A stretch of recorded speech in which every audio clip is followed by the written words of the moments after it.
Hello friends, আসসালামু আলাইকুম। আমার সাথে রয়েছে নওশিন আপু। আপু কেমন আছেন আপনি? আলহামদুলিল্লাহ, আল্লাহর রহমতে ভালো খারাপ নিয়ে যাচ্ছে সময়। আচ্ছা, তো বর্তমান সময়ে সবচেয়ে যে একটা আলোচিত এবং বিষয়, ফেসবুক খুলেই দেখা যায় সবাই বলতেছে কোকাকোলাকে বয়কট করার জন্য। এবং রিসেন্ট দুইজন নাটকের জনপ্রিয় অভিনেতা কোকাকোলাকে সাপোর্ট দিয়ে একটা অ্যাড করেছিল। আপনি সেই অ্যাডটা দেখেছেন কিনা? হ্যাঁ, আমি একটা দেখছি, এটা নিয়ে অনেকেই আমরা বাংলাদেশের যারা প্রতিবাদ করতেছে সবাই।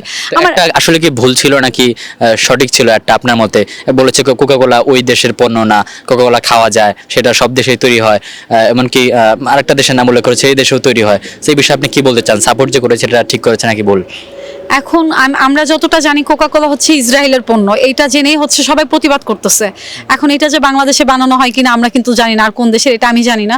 বাট হ্যাঁ, আমার একটা জিনিস অনেক ভালো লাগে, আমরা যারা মুসল্লি আছি, যত মুসলমান যারা আছি, আমরা যারা মুসলমান ধর্মের, হ্যাঁ, ইসরায়েল আর ফিলিস্তিনের একটা যুদ্ধ চলতেছে। তো আমরা হয়তো বা এখান থেকে কিছু করতে পারতেছি না, কেউ কিন্তু কিছু করতে পারতেছি না, মানে কোনো হেল্প কিন্তু করতে পারতেছি না। বাট হ্যাঁ, তাদের জন্য আমরা দোয়া করতেছি, দোয়া করতে পারতেছি, কারণ অনেক নিষ্পাপ বাচ্চা, আমি আমার নিজের আইডিতেই শেয়ার দিছি অনেক, মানে ওদের দেখলে কি বলবো, মানে খুব খারাপ লাগে যে তাদেরকে মানে গুলি করে মানে শেষ করে দিচ্ছে। তো মানে এটা নিয়ে অনেক প্রতিবাদ। তো আমরা মুসল্লি যারা আছি, আমরা তাদের জন্য অনেক দোয়া করবো, আল্লাহ যেন তাদেরকে মানে রক্ষা করে। আর হ্যাঁ, ইসরায়েলের পণ্য যেগুলা, যেহেতু তারা আমাদের শত্রু, তাদেরকে বয়কট করা উচিত। ইসরায়েলের পণ্য যদি আমরা না কিনি তাহলে কিন্তু হচ্ছে আমাদের, আমরা যদি না দুর্বল হয়ে পড়বে। হ্যাঁ, তাহলে কিন্তু আমাদের দেশে এই পণ্যটা আর আসবে না, অনেক আর্থিক সমস্যা তাদের হবে। তো আমরা এটা বয়কট করব। আমরা যেহেতু ইসরায়েলের সাথে ফিলিস্তিনের যুদ্ধ চলতেছে, আমরা আমাদের জায়গা থেকে এটা বয়কট করব। কোকাকোলা আমি অনেক খাইতাম, একসময় আমি কিন্তু কোকাকোলা খুব খাইতাম, বাট যখন জানতে পারলাম যে এটা ইসরায়েলের পণ্য, তখন আমি এটা ইগনোর করলাম। ভুলবশত দু এক সময় নিয়ে আসলো, এটা আমি ইগনোর করি। দেন এটা নিয়ে আমি একটা ভিডিও আমার পেজে দিছিলাম। তো আমি বলবো যে হ্যাঁ, সবাই ইসরায়েলের পণ্যটাকে ইগনোর করেন। আমরা এই ফিলিস্তিনিদের জন্য অনেক দোয়া করব, আমাদের দোয়াটা তাদের জন্য অনেক কিছু। আচ্ছা, কোকাকোলা পরিবর্তে কি খেতে পারে বাংলাদেশের মানুষ যারা আছে? আমাদের বাংলাদেশে অনেক প্রোডাক্ট আছে। মোজো আছে, হ্যাঁ, মোজো কিন্তু 1 টাকা করে দিচ্ছে।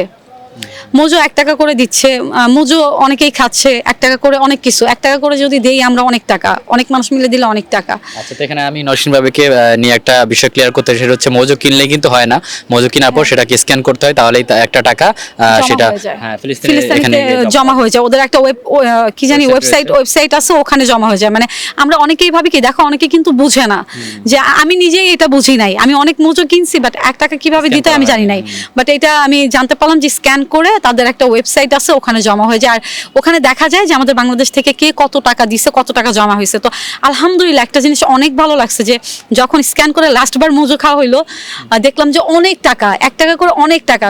মানে আমাদের বাংলাদেশের মানুষগুলো একদিক থেকে অনেক ভালো, আমি বলবো যে খারাপ সময় তারা মানে নিজেদের জায়গা থেকে, যদি কিছুদিন আগে যে বঙ্গ মার্কেট পুড়ে গেল আগুনে, মানে অনেকেই হেল্প করছে। 1 টাকা হোক, 10 টাকা হোক, যার সামর্থ্য অনুযায়ী সবাই কিন্তু হেল্প করার জন্য, সাহায্য করার জন্য চেষ্টা করে। এই জিনিসটা অনেক ভালো। সো সবাই সবার জায়গা থেকে সবাইকে একটা কথা বলবো, যারা যারা কোকাকোলা খান বয়কট করবেন, এবং ইসরায়েলের যেসব পণ্য রয়েছে সবকিছু বয়কট করবেন। হ্যাঁ, এটাই বয়কট করবেন সবাই। আল্লাহ হাফেজ, টাটা, দেখা হচ্ছে নেক্সট ভিডিওতে।